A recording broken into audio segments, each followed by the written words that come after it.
The gravel crackled beneath my sneakers as I stepped off the bus and into the thick, humming warmth of summer. The road curved lazily around the edge of the property, and the sky above was wide and faded, a pale blue that seemed to hold its breath in the afternoon heat.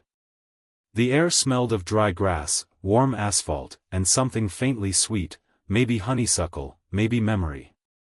It had been a long ride, and my body felt the distance of it, shoulders tight and legs heavy, but there was a kind of stillness here that I hadn't realized I needed until I stepped into it.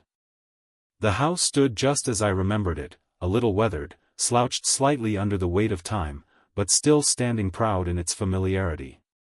The shutters were the same faded green, the porch sagged a little more than before, and the flower beds were untamed in that charming, overgrown way that made them look more like they had chosen to bloom rather than been planted.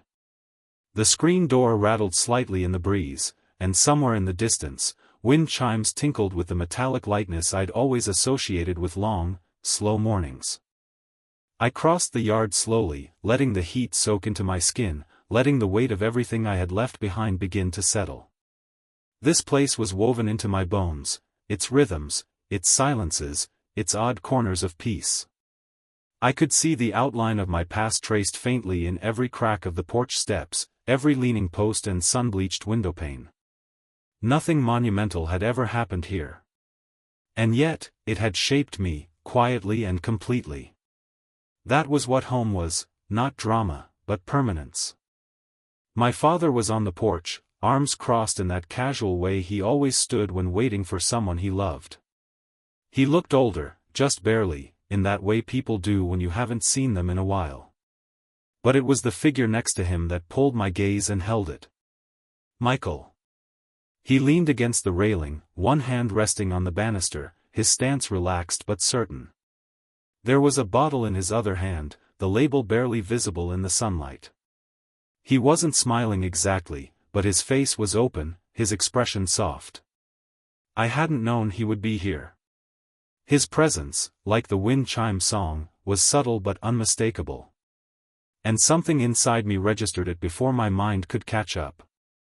We went inside together, the three of us, into the gentle coolness of the house that always held the day's heat just long enough to be comforting. The air inside smelled like old wood, faint detergent, and whatever my father had been cooking earlier. The hallway was narrow and still lined with photographs in mismatched frames, family gatherings, old vacation shots, younger versions of me caught mid-laughter. The kitchen hadn't changed. The same chipped ceramic canisters sat on the counter, and the dent in the fridge door where I once swung it too hard was still visible. The floor creaked in the same places. The familiarity was almost disorienting, like I had stepped back into a moment rather than a place. I dropped my bag in the guest room, where the same faded quilt lay folded at the foot of the bed, and the fan on the ceiling turned with a soft creaking rhythm. I stood still for a moment, letting my eyes move slowly over the room, over the bookshelf lined with my childhood favorites, over the old lamp with the crackled shade, over the window that looked out to the backyard. The glass was streaked with dust and sunlight, and beyond it, the trees stood tall and unmoving. Later, we sat outside, the three of us, beneath a sky that had begun to shift into softer shades of orange and rose. The air grew heavier with evening, and the cicadas started their low, rhythmic song. The porch chairs creaked when we leaned back. My father talked about small things, yard work, a neighbor who had moved, the weather. I listened, nodded, watched the condensation bead on my glass. Michael didn't say much. He never had to. His presence always filled a room in ways that didn't require words. He was there in the pauses, in the soft exhale after a laugh, in the way his eyes rested, patient and unblinking. At one point, I glanced at him and found him already looking at me. It wasn't intense or uncomfortable. It was just steady, curious, almost thoughtful. And it stayed with me longer than I expected. I looked away, unsure why that moment felt different from the others we'd shared in the past. Maybe it was nothing. Maybe I was just tired. Or maybe time had changed something between us without asking permission. As the sky deepened and the insects grew louder, my father stood to take a phone call inside. That left just me and Michael, sitting in the golden hush of early night. We didn't speak. The silence stretched, not awkwardly, but purposefully, like it belonged there. It felt full rather than empty. I leaned back, letting the evening wrap around me. Fireflies began to flicker near the bushes, and the sound of a far-off dog barking drifted through the trees. Eventually, I went inside and climbed the stairs slowly, my limbs heavier than they should have been, my mind too full of things I couldn't quite name. I showered and changed into something soft, letting the hot water rinse off the dust of the road, the buzz of transition. When I lay in bed, the sheets were cool, and the fan above hummed its quiet lullaby. Through the open window came the scent of earth and leaves, and somewhere far away, the whistle of a passing train.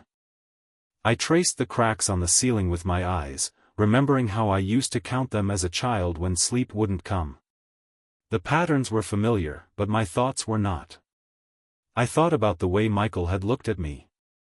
Not searching, not invasive. Just watching. Like I was something new, or maybe like he was seeing something he hadn't before. I wasn't unsettled by it. But I also couldn't forget it. The house breathed around me, soft and slow.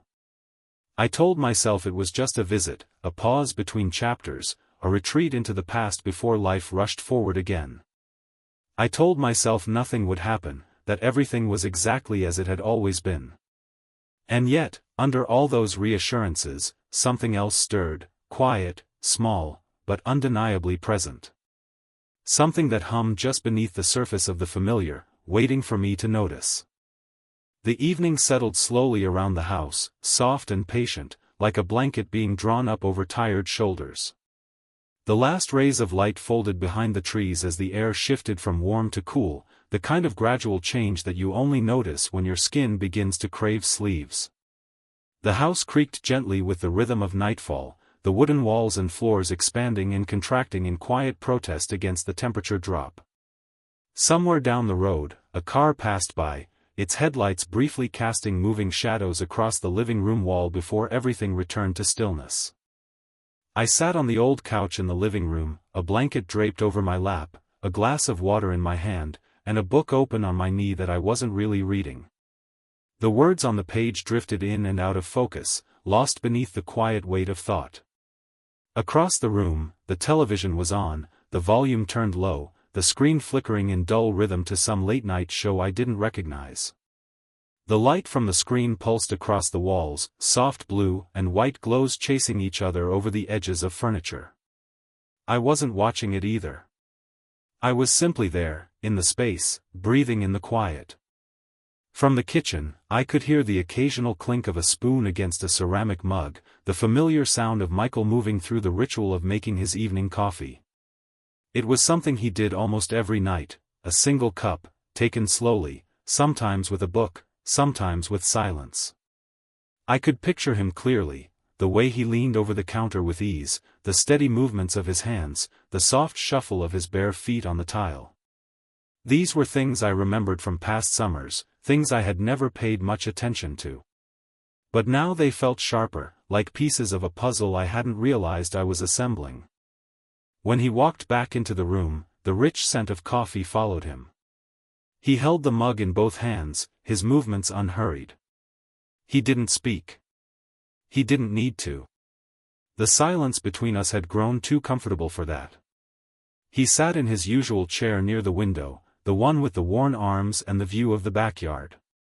He settled into it with the familiarity of someone who had claimed that corner years ago and never given it up.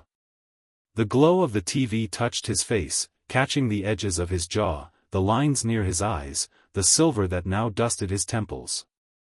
I looked at him only briefly before turning my eyes back to my book, pretending to read. But I wasn't reading. And I wasn't pretending very well. The quiet stretched on. It wasn't tense or awkward. It was something else entirely. A kind of charged calm. A space filled with breath and presence, where neither of us felt compelled to break it.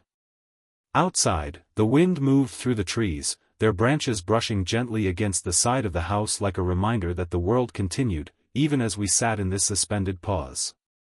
Eventually, I closed my book and placed it on the coffee table.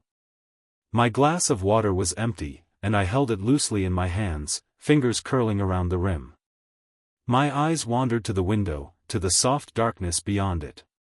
The stars had come out, scattered and faint, like freckles across the sky. Somewhere deep in the woods, a bird called out, answered only by its own echo. I could feel Michael looking at me. Not intensely. Not expectantly. Just watching. Like he had the night before. Like he had all day.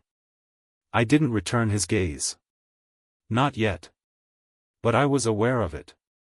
Aware of the way it made my skin tighten, the way it filled the room with something I didn't know how to name.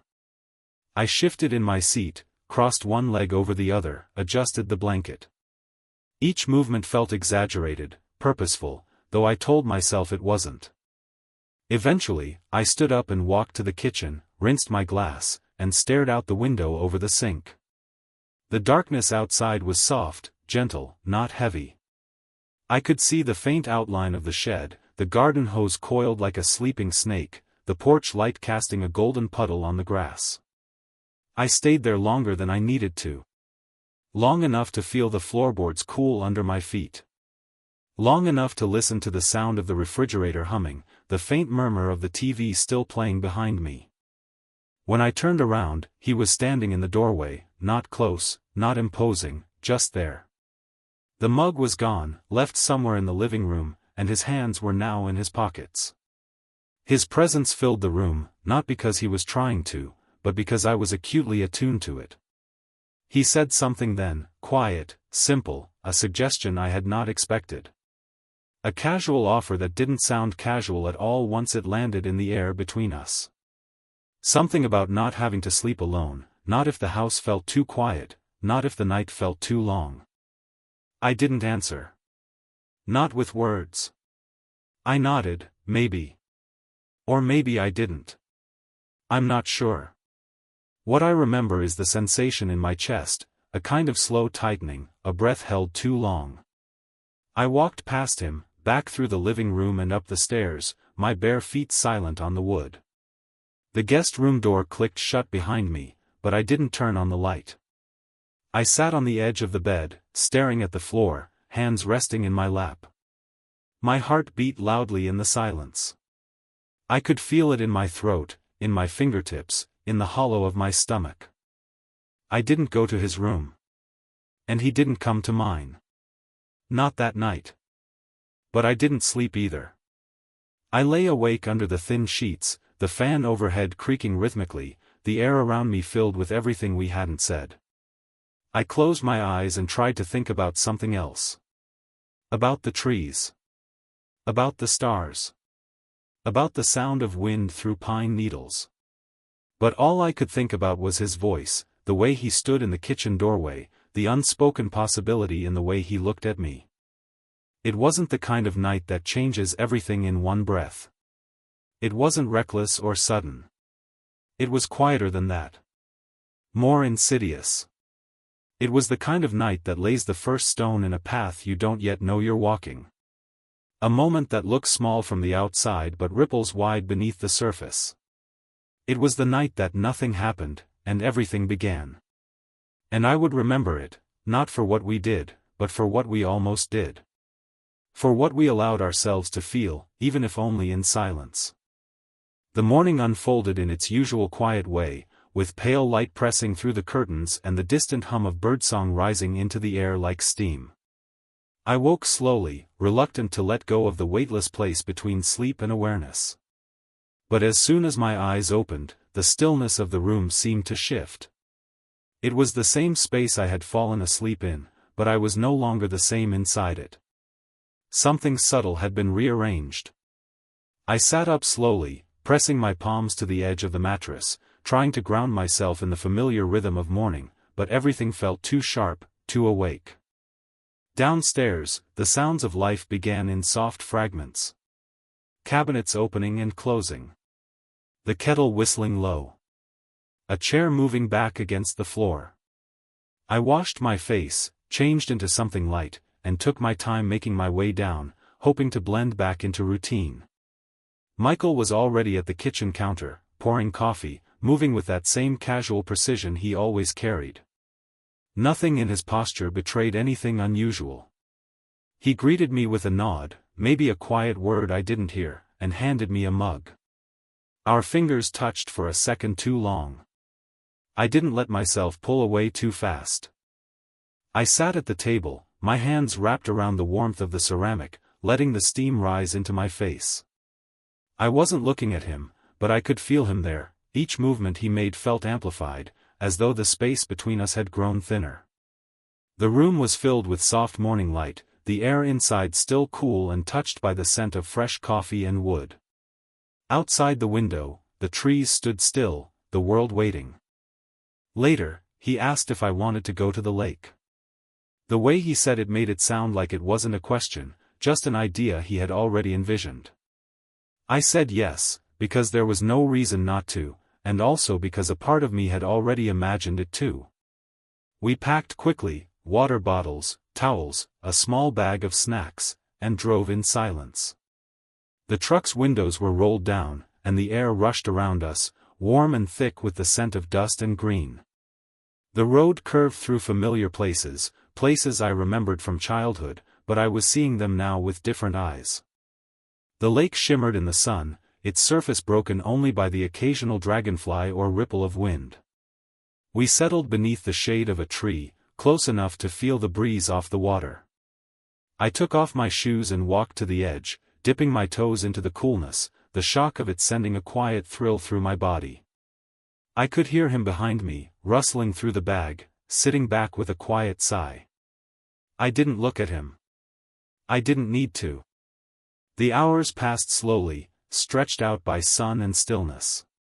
We swam, floated, lay side by side in the grass. There was laughter, light conversation, the easy kind that doesn't need to go anywhere. But beneath it all was that low, humming awareness. Every glance lasted a breath too long. Every touch felt like an echo of something more. When I got out of the water, droplets clinging to my skin, I felt his eyes on me. I didn't have to see it. I knew. And I didn't look away. I let the moment settle around us like heat. It wasn't bold. It wasn't obvious. But it was real. On the way back, the silence returned, but it had changed. It wasn't the silence of strangers or even of people with nothing to say. It was full, dense, alive. I leaned my head against the window, watching the trees blur past, trying to anchor myself in something outside of him. But I could feel his presence beside me like static electricity, waiting for release. Back at the house, we moved through the routine of rinsing off the lake water, folding towels, putting things away. I showered and changed into soft cotton, and when I emerged, the sun was beginning its slow descent, the light taking on that honeyed hue that made everything feel nostalgic. We cooked dinner together, barely speaking. The clatter of pans and the sizzle of food filled the room with a kind of rhythm I found both calming and sharp. I was aware of every movement, every accidental brush of our hands. I couldn't stop counting them. 1, 2, 3. We ate outside on the porch, the heat still lingering in the wood beneath our feet. He sat across from me, his posture loose, eyes soft, but his gaze held something more now, something searching. I looked at my plate, pushed food around, tried to keep the breath steady in my chest. The air between us was growing thick again, not heavy with discomfort, but with something unnamed and pressing. The kind of tension that doesn't announce itself but fills every corner of a room. Afterward, he brought out 2 beers. It felt like an offering. I took one, letting the bottle cool my palms. We sat in silence, watching the sun lower itself behind the treetops, casting gold and amber over everything it touched. I felt the warmth of the drink seep into my chest, loosening something. I could feel his gaze again, and this time, I met it. We looked at each other for longer than we should have, not with questions or fear, but with acknowledgement. A quiet recognition that whatever line existed before was now faint, blurred by the weight of what we hadn't said. When the first star appeared in the sky, I stood up and walked inside. He followed a moment later, closing the screen door behind him with a soft click. The house was dim now, the lights low, the air still. I moved to the kitchen, rinsed my bottle, and placed it in the sink. I could feel him standing nearby, not touching me, but close enough for the heat of him to reach me. I didn't speak. I didn't move away. I stood still, hands resting on the counter, eyes fixed on the window above the sink. That night, when I went upstairs, I sat on the edge of the bed for a long time. The window was open, letting in the night sounds, the insects, the leaves, the distant hum of life beyond the walls. I thought about his eyes, the way they watched without demanding. I thought about the lake, the warmth of the sun on my skin, the way the world seemed to pause when he was near. There had been no kiss. No confession. No breaking of anything visible. But something had already been crossed. Something unspoken, tasted in glances and silences and the slow curve of a long day together. I could feel it in my chest like a second heartbeat. Not loud. Not urgent. But steady. Present. Waiting. It wasn't desire, not in its usual form. It was something older, quieter. A hunger shaped by time and hesitation. A temptation that didn't knock down doors but waited patiently until you turned the knob yourself. I lay down, pulled the sheet over me, and let the ceiling fan lull me into stillness. My skin still remembered his nearness. And in that darkness, I didn't try to forget. I let myself feel it. All of it. The warmth, the weight, the wonder. The taste of something forbidden that hadn't touched my lips, but lingered on my breath all the same. The heat lingered long after the sun had dipped below the trees, like a presence that refused to let the day end. The house was quiet again, too quiet, as if it were holding its breath. I moved through it slowly, each creaking floorboard beneath my bare feet sending little waves of awareness up my spine. The air inside was thick and still, heavy with something that had no name but pressed into the skin like humidity. I couldn't sit still. I couldn't focus.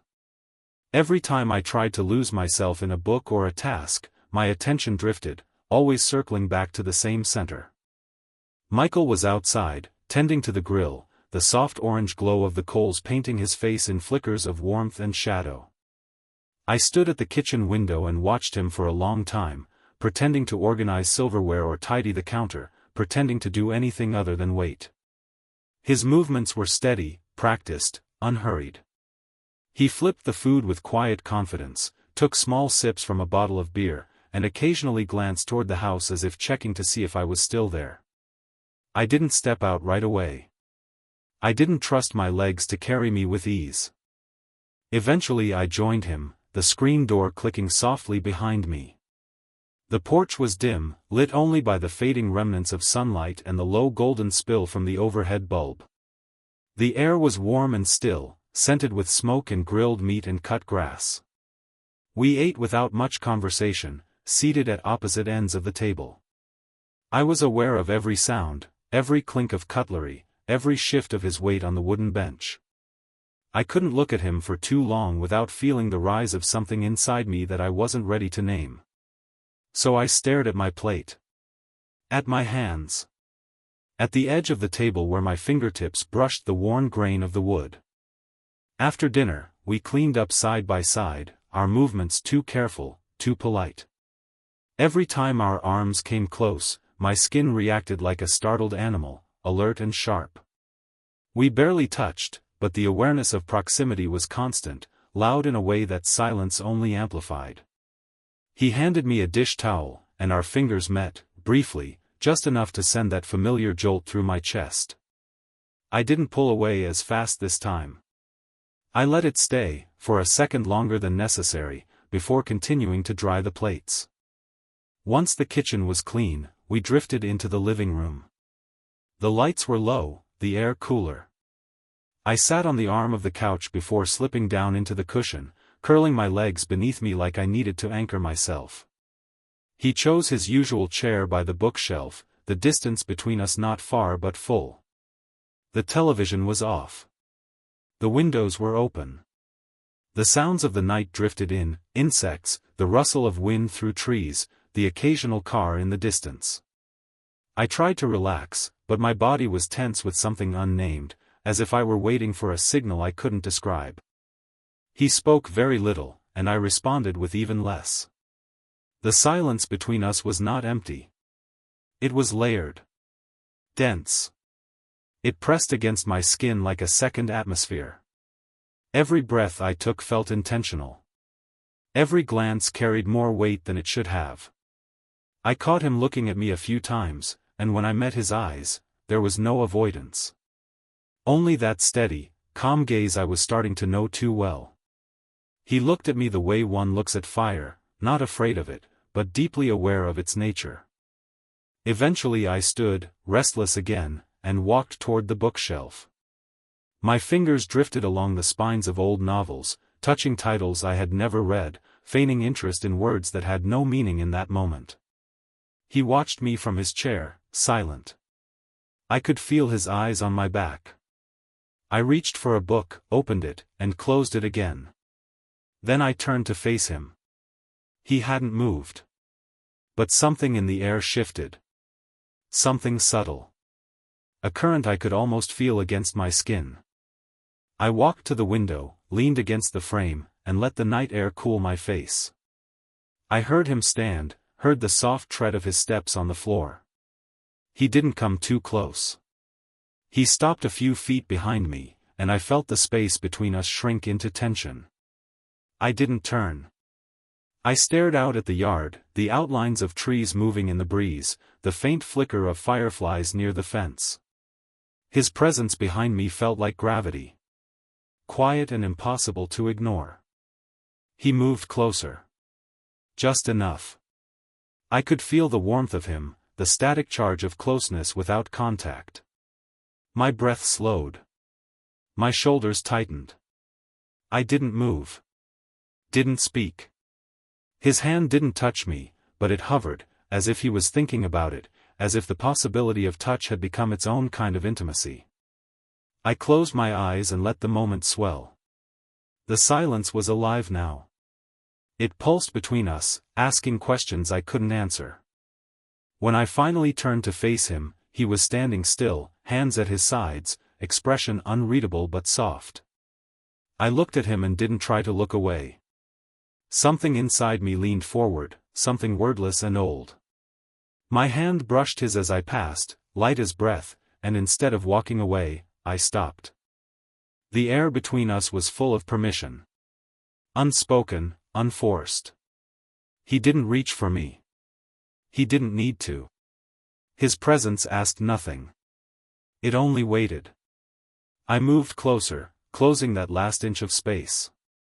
Our hands touched again, this time longer, this time certain. And still, we didn't move beyond that. It was enough. That moment. That connection. That acknowledgement of a desire neither of us had intended to name. When I finally pulled back, it was slow. Deliberate. The world had not changed. But I had. Something irreversible had unfolded in that space between intention and action. I walked upstairs in silence, every step echoing with a new awareness of what I wanted, of what I had chosen not to deny. That night, I lay in bed with the window open, the scent of night blooming around me. The ceiling above was the same, the sheets cool against my skin. But everything felt different. I wasn't afraid. I wasn't confused. I was just suspended, somewhere between restraint and longing, standing at the threshold of a choice that had already begun to make itself. It wasn't about what happened. It was about what almost did. And the way I had let myself stand there, without turning back. The morning came slowly, drawn out like a breath held too long and finally released. I woke with a heaviness I couldn't quite name, as if the night had added weight to my body rather than rest. The light outside was pale and gentle, spilling through the curtains in thin golden lines, illuminating dust that drifted lazily through the air. I lay still for a while, eyes open, staring at the ceiling.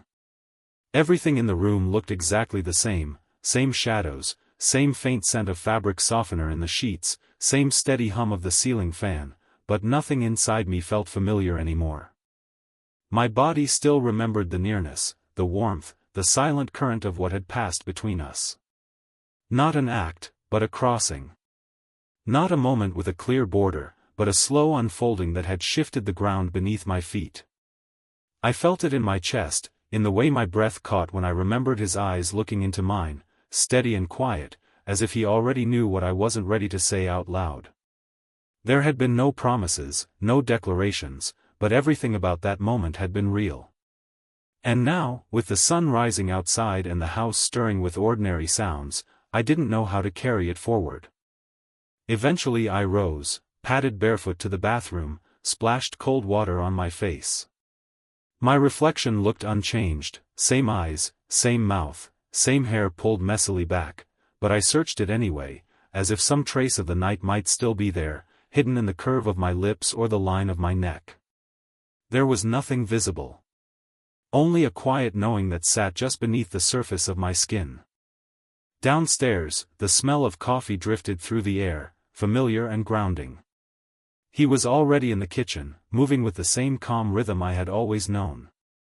He handed me a mug without a word, and I took it, wrapping my hands around the warmth as if it could steady me. We didn't speak. We didn't need to. The silence between us had changed again. It wasn't uncertain. It wasn't heavy. It just was, shared, understood, shaped by something that didn't require language. We went about the day in fragments. Small tasks, light chores, separate moments that circled each other without colliding. He worked outside for a while, tending to the garden, sweeping the porch, checking on tools in the shed. I stayed indoors, cleaning the living room, folding laundry, pretending to read. But the truth was, everything I did felt laced with distraction. My mind wandered, looping back to the quiet pressure of his hand against mine, the way time had seemed to slow when we were standing so close. I tried to focus on routine, to lose myself in repetition, but every detail reminded me of the shift, how silence had turned into awareness, how nearness had become something else entirely.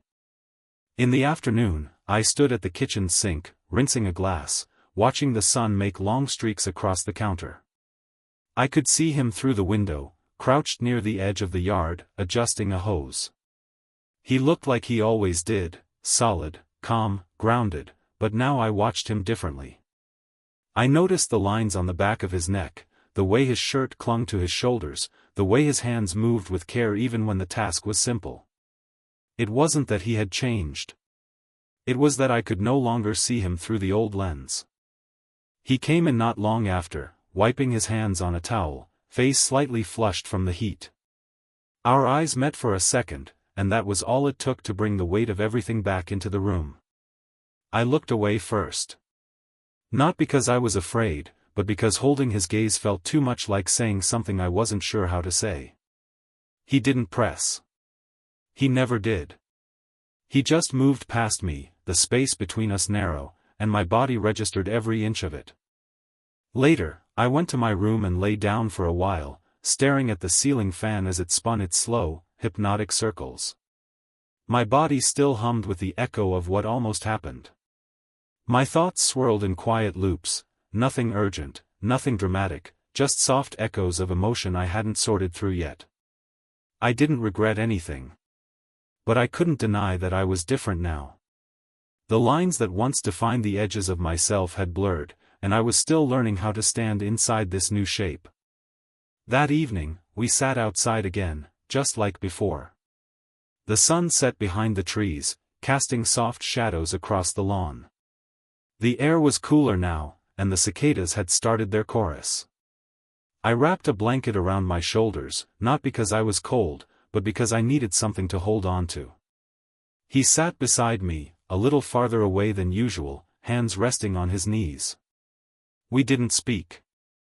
The silence returned, familiar now, almost welcome.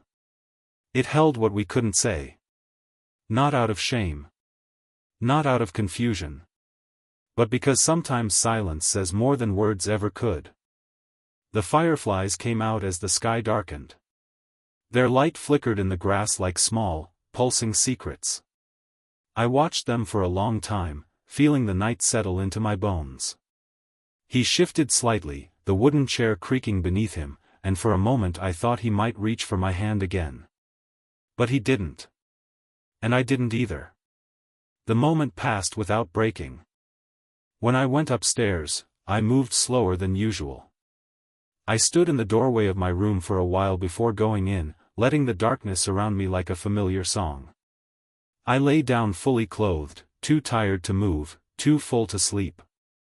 I listened to the night sounds, the creak of the house, the soft sigh of wind through the trees, the occasional scrape of a branch against the window. My thoughts drifted in and out, never settling, just circling. What lingered wasn't the touch. It wasn't even the desire. It was the permission. The moment I gave myself to feel, without judgment, without panic, without apology. That was the real shift. The real after. I had stepped into something unknown, and even if nothing more ever came of it, even if it began and ended in that silent exchange, I had changed. Quietly. Irrevocably. Sleep came slowly, like a tide, washing away the edges of my thoughts. I let it take me, not with resistance, but with quiet acceptance. I didn't know what tomorrow would bring. I didn't know who I would be when I woke. But I knew who I had been in that moment. And that knowing was enough. The days that followed unfolded in a quiet rhythm, each one mirroring the last in shape but not in weight. On the surface, everything remained ordinary, sunlight spilled across the same floors, the same meals were cooked and shared, the same routines played out like soft echoes of what had come before. But beneath all of that, something different had taken root, something invisible but deeply felt. It sat in the air between us, unspoken but present, like a low hum just beneath the noise of daily life. I moved through the house with a stillness I hadn't had before, each room carrying a new kind of silence that seemed to lean in and listen. Michael didn't change much, at least not in ways that anyone else might have noticed. He still tended the garden in the morning, still sat on the porch in the late afternoon, still fixed small things around the house with quiet focus. But I noticed. I noticed the way he paused slightly before entering a room I was in. The way his eyes met mine more carefully, like we had entered a new kind of understanding. There was no tension in it. No awkwardness. Just a deliberate kind of stillness, as if we both knew that something delicate had formed between us and neither of us wanted to break it. My father returned one afternoon, his arrival loud with laughter and stories and the familiar clatter of suitcases and keys on the hallway table. The house shifted again, absorbing his energy, stretching to accommodate the return of its original rhythm. I greeted him with a practiced smile, asked the right questions, listened as he recounted traffic and meetings and hotel food. And yet, somewhere in the background of my own responses, I felt the echo of something I hadn't shared. A private knowledge that lived in the way I moved, in the way my thoughts curved around memory. During dinner, I watched the two of them talk, laugh, fall back into the comfort of old friendship. I said little, letting their conversation wash over me like warm water, nodding when I needed to, offering smiles when they fit. Every now and then, I felt Michael's gaze brush against me, not lingering, just a glance. But I felt it. And in return, I let mine find his, quickly, quietly, like a note passed in silence. We didn't need more than that. We couldn't afford more than that. The days returned to their normal shape, filled with tasks and errands and the sound of sports on the TV. But something inside me no longer aligned with the rhythm of before. I found myself stepping outside more often, taking longer walks through the yard, standing by the fence with my fingers trailing along the rough wood. The air smelled like grass and sun and the faint sweetness of wildflowers. Sometimes I'd catch sight of him through the kitchen window, reading, wiping down the counter, moving through the house like he always had, but now, those movements felt like a language I was slowly learning. We never spoke of it. Not directly. But the silence between us grew thick with knowing. We crossed paths in doorways, handed each other plates, sat at opposite ends of the same porch, and in those small, repeated moments lived something fragile and unnamed. The memory of that night remained unspoken but fully alive, not just in thought but in how we navigated each other now, with care, with awareness, with restraint. And though we never touched again, the space between us pulsed with the memory of contact. At night, I lay in bed, the sheets cool against my skin, the air still. I stared at the ceiling and listened to the house breathe. I thought about how strange it was, how something could live and grow without a name, without definition. There was no label for what passed between us. It wasn't love. It wasn't lust. It wasn't a story I could easily tell myself. But it was real. I felt it in the silence. I felt it in the steadiness of his gaze. I felt it in the fact that even now, with my father home and the balance restored, a part of me remained tilted toward him, like a plant bending instinctively toward light. I didn't know what would happen when I left. I didn't even know what I wanted to happen. But I knew that I would leave different. That this summer, this house, this moment in time had marked me in a way that wasn't visible but was permanent all the same. It wasn't about beginnings or endings. It was about recognition. About what happens when two people see each other fully, maybe for the first time, and don't look away. On the last evening, I stood alone on the porch while the sun set behind the trees. The sky was a soft wash of lavender and gold, and the air was warm with the smell of earth and day's end. I listened to the cicadas singing their slow, rhythmic song and let the stillness wrap around me. Behind me, I heard the screen door open and close again. He stepped out, didn't say anything, didn't sit down. He just stood beside me, a few feet away, his presence as steady and quiet as it had always been. We didn't look at each other. We didn't move. We stood in that long hush, watching the day give itself over to night. There was nothing to say. Everything that mattered had already been lived. When the stars began to show, one by one, I closed my eyes and took a breath. I didn't feel afraid. I didn't feel sad. I felt whole in a way that had nothing to do with answers. Later that night, as I lay in bed for the final time before leaving, I thought about the wordless things, the pauses, the choices, the touch that had never needed to be repeated. What we shared would never be defined, but it didn't have to be. It existed outside the need for explanation. It was a moment that belonged only to us, folded quietly into the corners of our lives. A quiet agreement. A held breath. A story without a name. And that was enough.